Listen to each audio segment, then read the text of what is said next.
Okay, hello bogies, welcome back. Thanks for commenting on my stupid video yesterday. It was just nice to see a lot more people commenting and seeing what cars maybe I could do next, and also see your different opinions, so it's good. But anyway, let's get back to the car now. So come back, filler's dry, so we're going to rub that down a little bit, clean it all up a bit more, see what it's looking like, and then crack on with a bit more.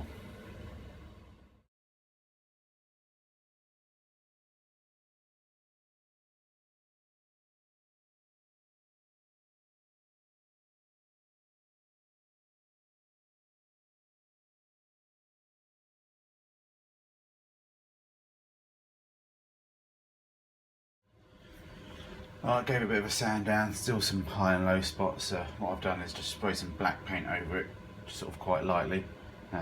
Again, somebody mentioned this on YouTube, I've used it before.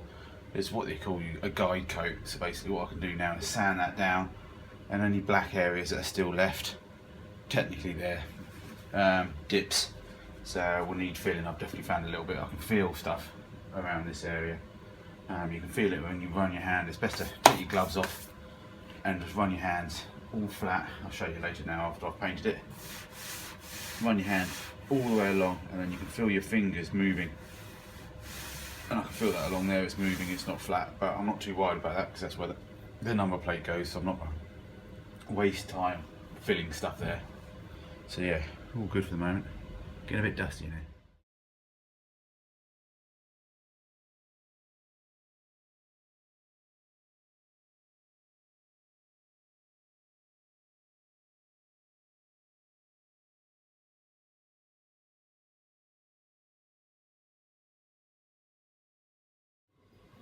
Alright, I think I'm going to have lots of videos of bodywork, prep work. I'm never going to do enough prep. I know that already.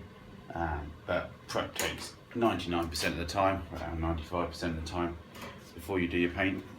But yeah, you're going to get lots of videos now of me fillering, sanding, fillering, sanding, fillering, sanding. So they're going to be a bit boring, I'm afraid, but you can always fast forward. So remember last time I put a little bit of filler just on these top dash rails. Didn't even need on the top dash rail really, as soon as it gets covered. But definitely put a little bit up here just to hide a little bit. So we'll just get this the 240 on that, I think, just straight away, I think, and just try and smooth that down. Every time I have a bit of leftover filler, I'm just going back around the car, just adding little bits on. It can always come off, but it's better than just wasting the filler if you over mix it. So yeah, let's get the pad on that.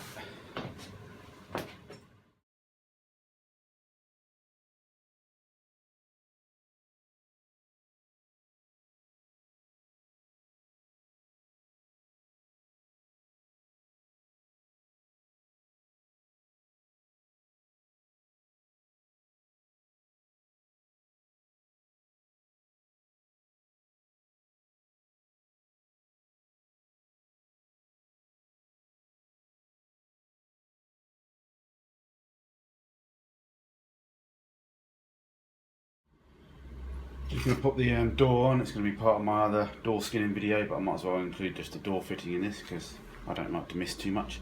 So yeah, just going to fit that up. I just cleaned the door frame where it meets, the window frame meets the door, because it's all cracked and broken, so I'm going to need to weld that back up. But what I want to do is get it back on the car so I can at least try and get the door frame in the right sort of door gap position. And then get a weld on it, and then that can be taken off, ready for being the last part of the door skin video.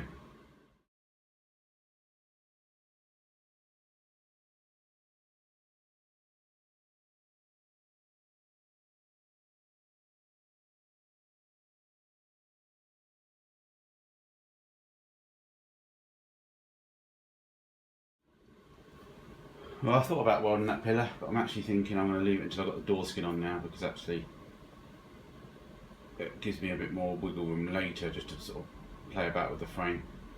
So yeah, I'm not going to weld it now. Actually, I'm just checking how the door fits. Definitely doesn't fit perfect, but I think once I start pushing it on one side, it does fit better. So I think again, once I've got the door skin on and that tamp shut, it'll be good. But I've run out of extra primer. I've just ordered a few more cans off eBay, but they're not going to arrive, so I need to have a think. I might stop and go pop to Halfords at some point. But yeah, chicken fajitas for tea tonight anyway, just for your interest. Just gonna stick a little bit of extra prime on some of these bare edges that I've got while I remember. Alright, we're back to the boot again. This fella's gone off again, so let's rub that down and see how we're looking.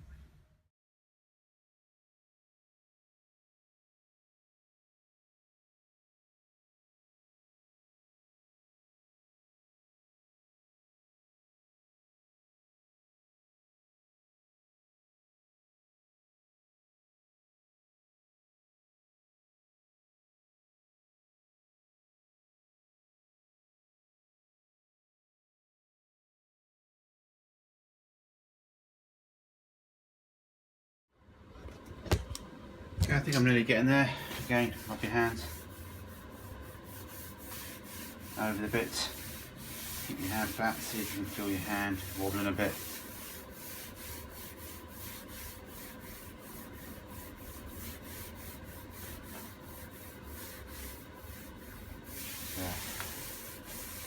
I'm just going to give it a go. As always, it's a boot, I can always redo it. So I've got to get practice at some point, so you've got to give it a go.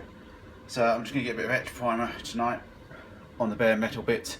And then what I'm thinking of doing is in the morning is firing up at the weekend, firing up the old compressor, and we get a bit of the old filler primer mixed up in the proper gun and get a good layer of filler primer on some of these bits just to try and help out, especially on the boot, because if I'm going to paint the boot black, it's best to try and paint it with the same colour primer that you use on the whole car, because if you don't, sometimes colour can change slightly depending on the primer that is used. Don't know if it's so critical with black, but let's not take a chance. And also let's get a bit of primer on it, you know, get a bit of thickness to it, I can get a bit more wet and dry on it, and show you how I try and do things. Whether they're right or not is another question, but yeah, let's get some extra primer on this.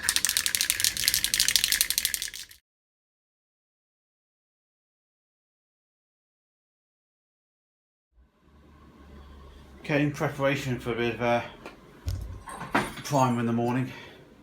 I don't know whether should I put any. I'm gonna just mask the bulkhead up the bit where I've already painted with a bit of smooth white, because if I do any primer, I don't want it getting primer all over it, and I'm gonna have to paint that as well. So I'm gonna try and mask the bulkhead up, I think.